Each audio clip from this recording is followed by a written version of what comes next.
মুক্তিবাদে অন্ধকারে হারিয়ে গেল ঠিক সেই সময়টাতে যিনি তার আপোষহীনতার গুণাবলীর কারণে বাংলাদেশের সকল বিরোধী মতের রাজনৈতিক ব্যক্তি এবং মতাদর্শের মানুষ এবং সাধারণ মানুষের জন্য সর্বশেষ আশ্রয়স্থল হিসেবে রাজনীতিতে বিরাজমান ছিলেন এবং নিজেকে তার দৃঢ়তার জায়গায় প্রতিষ্ঠিত করে রাখতে পেরেছিলেন।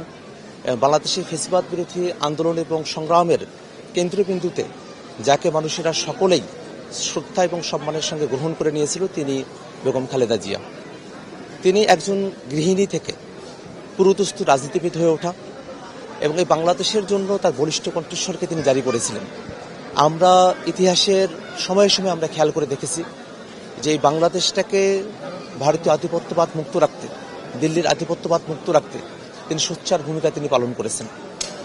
তিনি এমন সময়ে বাংলাদেশের হাল ধরেছিলেন যে সময়টাতে বাংলাদেশ খুবই টালমাটাল একটা পরিস্থিতির মধ্য দিয়েছিল এবং সেই সময় থেকে বাংলাদেশকে যে একটা স্থিতিশীল রাজনীতির দিকে অগ্রসর করা, সেক্ষেত্রে তার ভূমিকা অগ্রগণ্য।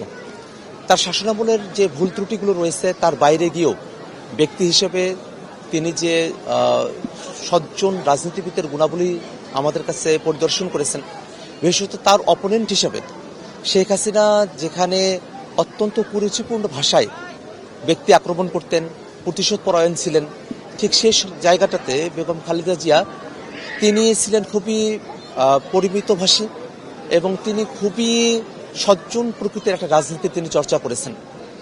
আমরা তার মধ্যে যে প্রতিহিংসা পরায়ণতা দেখি সেটা আমরা তার মধ্যে আমরা খেয়াল করি নাই। তো এই প্রত্যেকটা গুণাবলী যার মধ্যে সন্নিবেশিত হয়েছিল এবং যিনি আসলে তার আপোষহীনতার কারণেই এই দীর্ঘ সময় পর্যন্ত নির্যাতন নিপীড়ন সহ্য করেছেন। তাকে জেলে যেতে হয়েছে মিথ্যে মামলায়, তিনি জেল খেটেছেন এবং এটা খুবই ইভিডেন্ট যে জেলখানায় তাকে শেষ করে দেওয়ার মতো সব ধরনের কূটকৌশলী সে সময়ের হাসিনা প্রশাসন তারা করেছিল। তারপরেও তিনি যে আপোষ না করে তিনি যে গণতন্ত্র দেখলেন, তিনি যে 2014 সালেও একটা ডিসিশন নিলেন নির্বাচনে অংশগ্রহণ না করার এবং এই আওয়ামী লীগকে টেস্ট করানোর জন্য আওয়ামী লীগ যে আসলেই একটা গ্রহণযোগ্য নির্বাচন উপহার দিতে পারে না, সে কারণে যে 18 নির্বাচনে তার অংশগ্রহণ এবং পরবর্তীতে 24-এর ইলেকশনে বর্জন করার মতো মানসিকতা রাখা একটা রাজনৈতিক দলের জন্য এটা সহজ এবং কোনোভাবেই এটা কোনো সহজতর সিদ্ধান্ত ছিল না। সেই সহজতর সিদ্ধান্ত নয়, এমন কঠিন একটা সিদ্ধান্ত তিনি গ্রহণ করতে পেরেছিলেন যে মানসিক শক্তির কারণে, সেটার কারণেই বাংলাদেশের মানুষেরা 24-এর অভ্যুত্থানের সময়টাতে এই আপোষহীনতার একটা শক্তি তারা পেয়েছিলেন।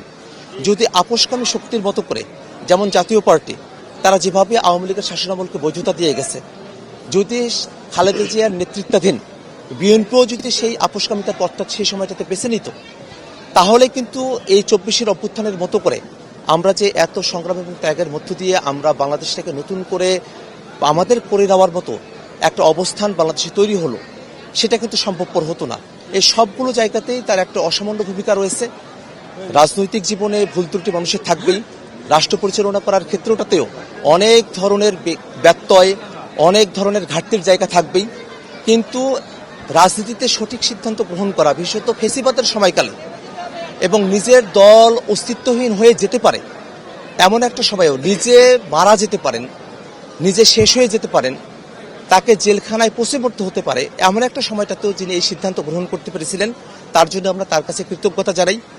আমি তার জানাজার দিনে উপস্থিত থাকতে পারি নাই এবং সেদিন লাখো মানুষের সমাগমে দাঁড়িয়ে আল্লাহ রাব্বুল আলামিনের কাছে হাত তুলে দোয়া করতে পারি নাই। আমি ব্যক্তিগতভাবে সেদিন দোয়া করেছি এবং আজকে ঢাকায় এসে আমি তার কবর জিয়ারত করেছি।